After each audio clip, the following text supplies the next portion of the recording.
Good day, Waldo with M.F.P here. Today we're going to be showing you how to install a frame squeezer on a 4x5 tractor.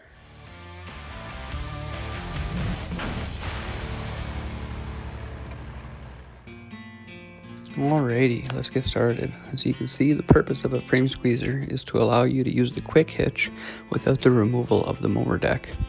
The newer X series tractors allow you to do this from factory, but not on the 4x5 series. With this frame squeezer, you can install the newer X series quick hitch as well as the traditional quick hitch your 4x5 series came with. To begin, remove the frame squeezer from the box. You will want to remove the two linch pins and remove the two shafts through the opposite side of the linch pin.